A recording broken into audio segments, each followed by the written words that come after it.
So ladies and gentlemen, you see me sitting down here on these rocks which are nice and beautiful over here, and I'm sure you will want to know why I am sitting down here. You will not believe this, ladies and gentlemen, but where I am sitting right now is something which is extremely old. It is about 3,500 million years old. Don't believe me?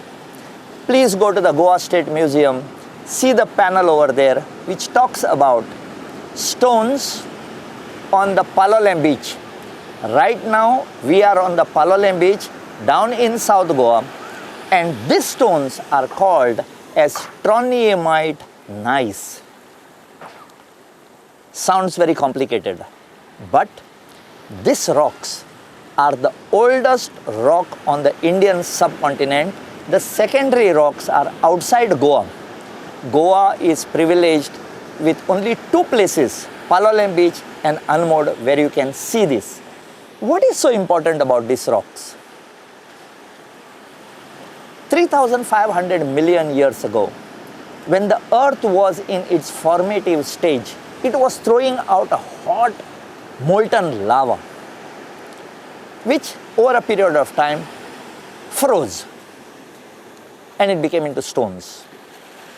Now the stones that I am sitting on right now at the end of the Palolem beach, called as troniumite gneiss, are those old stones which had been thrown out of Mother Earth, and Goa has been privileged to see them all over here.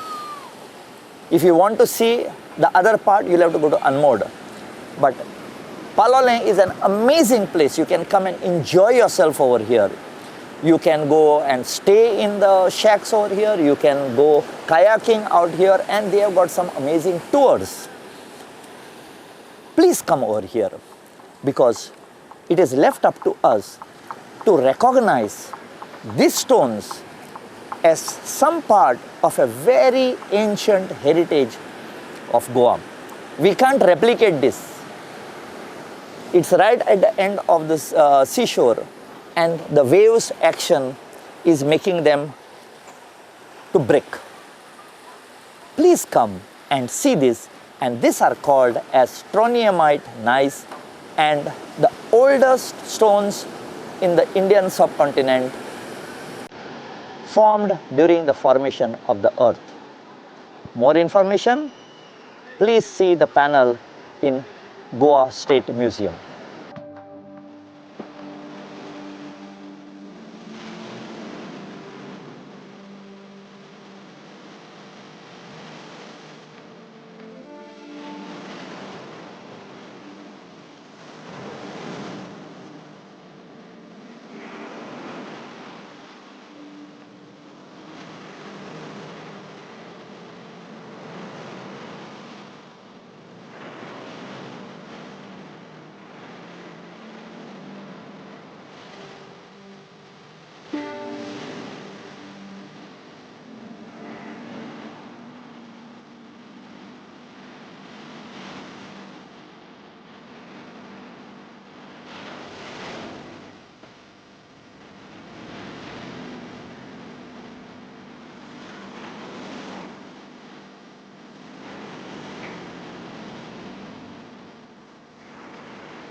When I came to Palolem, I saw a lot of people, foreigners and Indians and big people and small people enjoying themselves in the waves.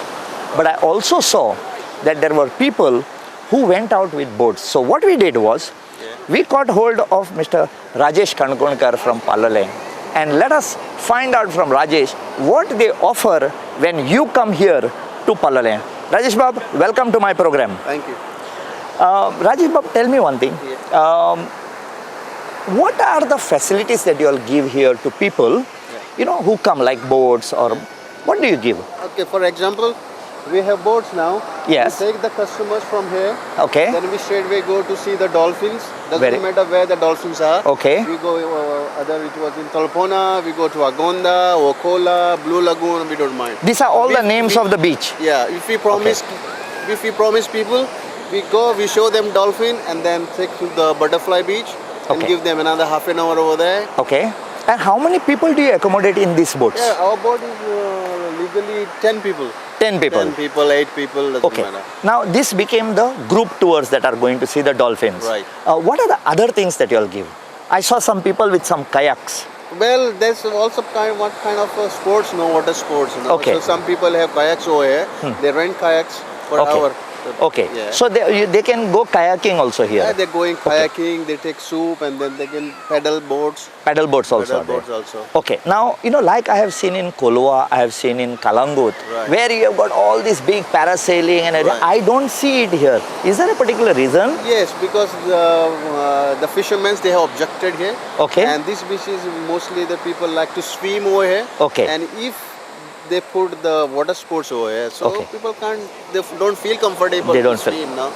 So if, don't know what happen in future, Yes. but still not. In fact, that is very, very beautiful here. Concern and safety of the people and also for the professions, the age-old profession of fishing and the fishing community here, they have given them a thought. But ladies and gentlemen, we have got one more aspect here of safety, and that is drishti.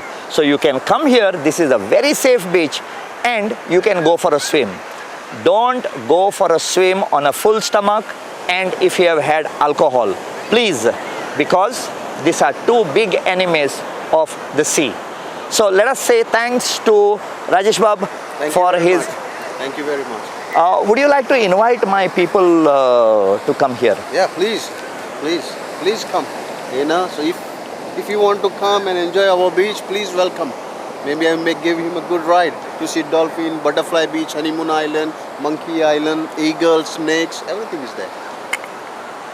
Ladies and gentlemen, see the number of beaches over here, and one of the name of the beach is Honeymoon Beach. So you couples out there, come here, go with Rajesh to all these beaches. So let us say thanks to Rajesh. Thank you so much. Very much.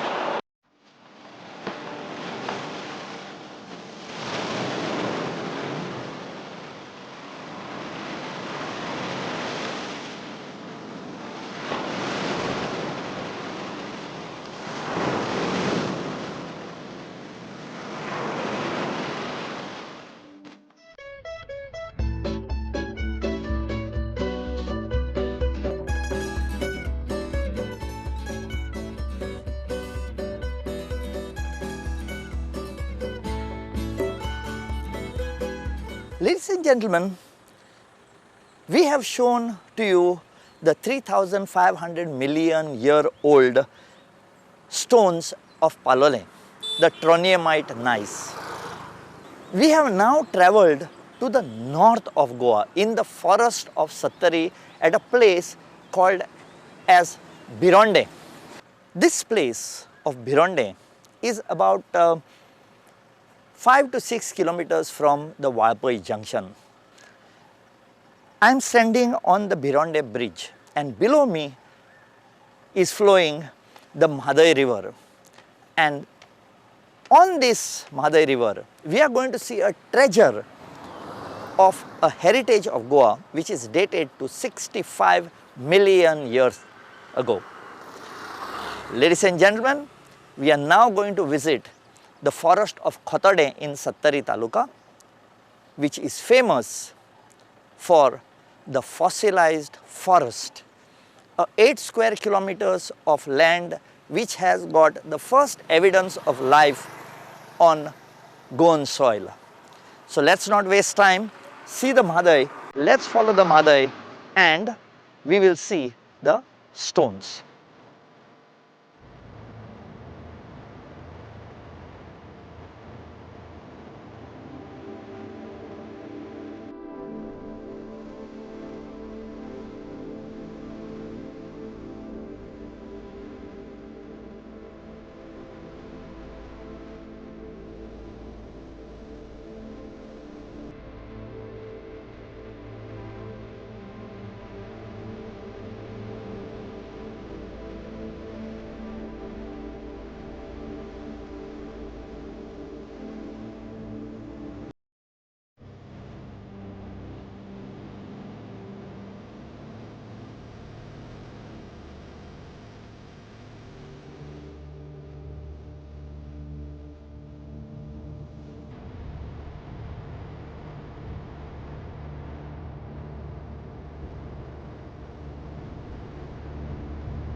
finally I am here, standing on one of these stones, which is actually a fossilized tree.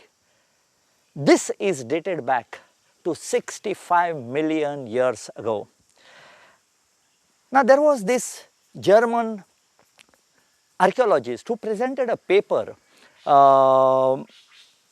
in Sri Lanka in one of the international seminars at the beginning in 1895 to 1900s, where he specified that there was 8 square kilometers of land on the Konkan coast. What he was referring to was Goa, and he said that there is this fossilized forest dating back to 65 million years ago. It took a long time till the year 2012 when some of the Goans, one of them is Dr. Rajendra Kerkar, Mr. Varat Sabnis, who is now the superintending archaeologist, and a few members of the Deccan College and Chennai College, they came searching for this place. And in 2012, they rediscovered this place, which I am standing on now, and you can see. You may not realize it, but what you see behind over here are actually trees that have turned to stone. I am going to show you close-ups of all this. Because it has remained in such a aloof place, it has remained in place. Otherwise, it would have disappeared. Ladies and gentlemen, I hope sometime that there is a proper road made over here for you to see. But right now, please enjoy the view of the fossilized forest. This entire forest, if you see the main stones which are there, especially in this rivulet, are the fossilized trees. So what I am going to do is, by the time you see all this, I am going to remove my shoes and put my feet inside over here and cool down, because the temperature is extremely hot. Do not get out of your place into such place without a cap, and carry a lot of water, lemon juice, whatever. Please carry it, because you require it, dehydrates you coming to this particular place. Do not be over adventurous. See that your shoes are tight fitting. They are non-slippery, because when you fall down on this, you get hurt by a fossilized tree. Don't get hurt. Come, enjoy the wealth that Goa has to offer to you. So ladies and gentlemen, the fossilized forest of FATOR.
So traveling in the hinterlands here and there in this hot sun, and keeping you in mind, we have now reached the village of Kazur. Not Kazu, Kazur. Now here in this village, it's a lovely village, you know, with lot of hillocks all around. And in this village, there is this stone called as the DUDHA FATOR, or stone of milk. And on this stone, there are quite a lot of carvings over here. And you can see a lot of deers and antelopes. You can see here. You can see one leg, two legs. This is the body, second leg, and then here, one face. And then you have got rows and rows of this. Why did our ancestors leave such thing? Big question mark.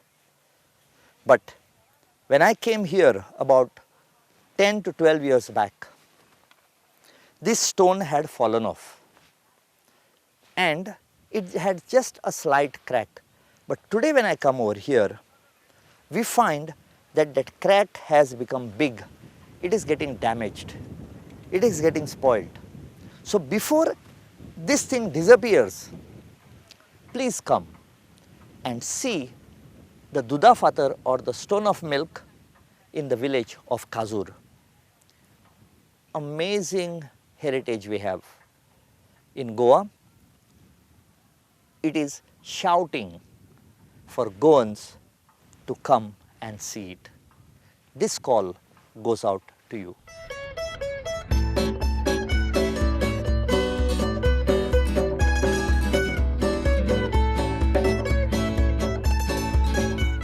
When we come to Khazur, to that DUDHA FATOR behind or that stone having the petroglyphs, very historic ones, very nearby is a temple dedicated to Paik Dev. Ladies and gentlemen, sometimes in our zeal to go in for modernization, we throw all caution to winds. We do not like things that our ancestors have left for us. And we try to bring in a lot of aspects that are modern.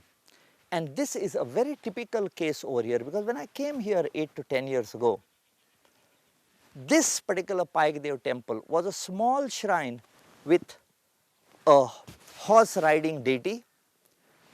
It had tiles and it was very small, and in front of that there was an architectural aspect called as the mand, where all the village elders would sit down and they would parley, they would discuss, they would solve problems. But after I came back here about 2-3 years ago, and even now, I find that all the olden structuring, designs that have been left for us by our ancestors have disappeared. Disappeared to make it look like this temple here with a bright orange color in between all this greenery. The old charm of this particular shrine has been lost, and there were a lot of trees over here, and here you can see the mand in a very traditional way, using stones as backrests.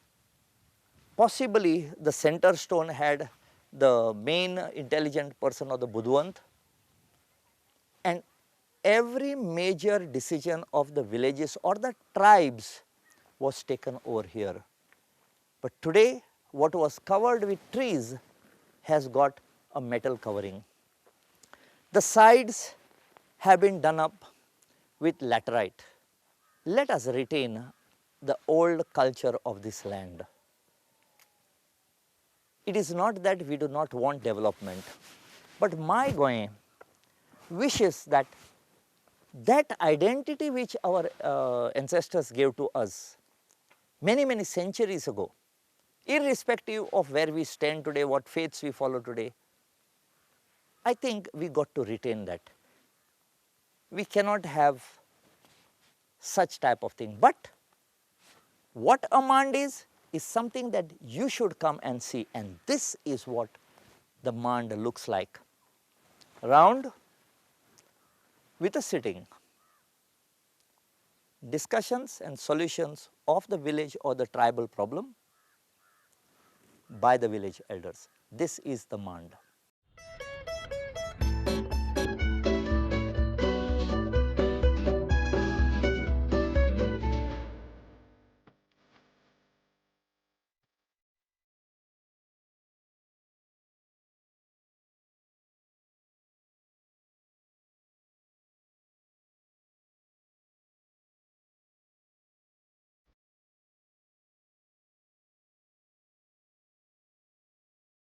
So we have now come to another village of Satyani Taluka, It is called as Prudent.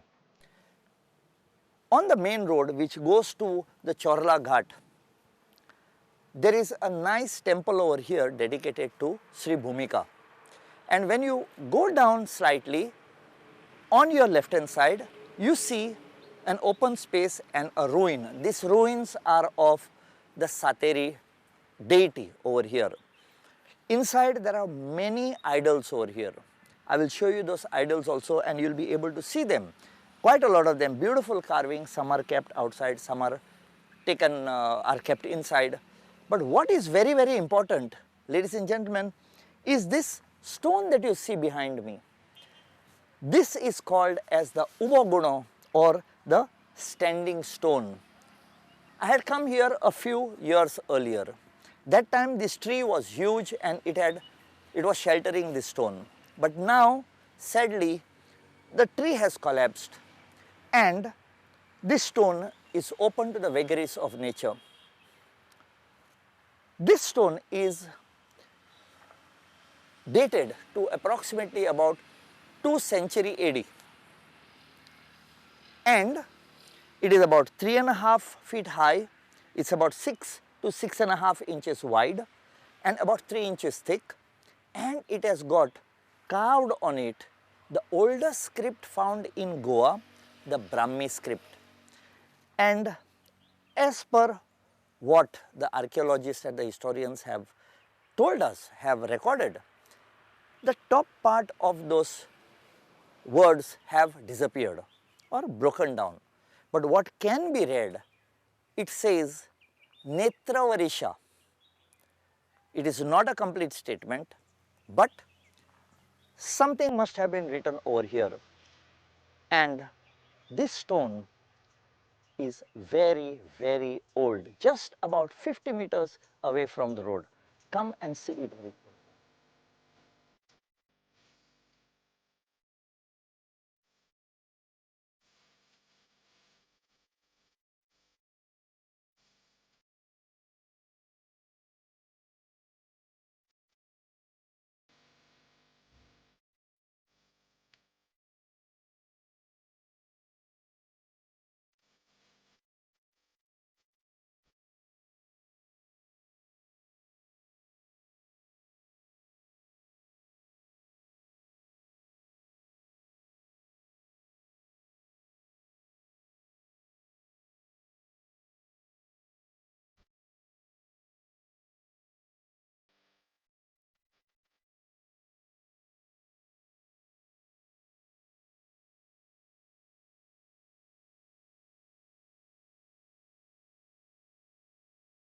We have traveled all over Goa to bring you the carvings that have been left to us by our dynasties that were ruling over here. Various icons we have come across, very, very historic ones, very aged ones, but they are all out in the open. If you do not come to see them, then it is not going to be of any use to bring a sense of pride to our next generation. Please get your children. You come. If you are abroad and you have come to Goa, please come and see this. Spare a little bit of time.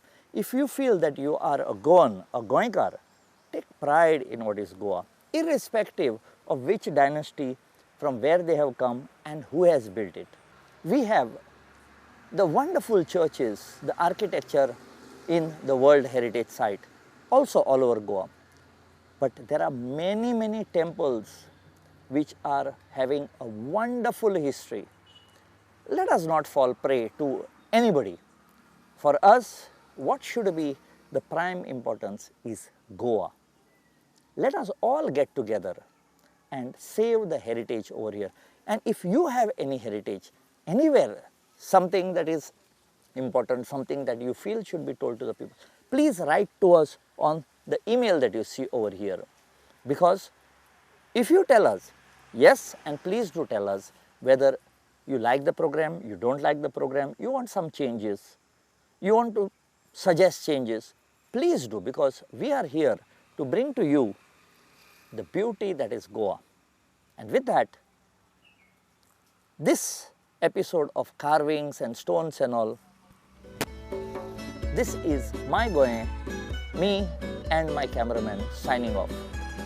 Bye-bye, till the next episode.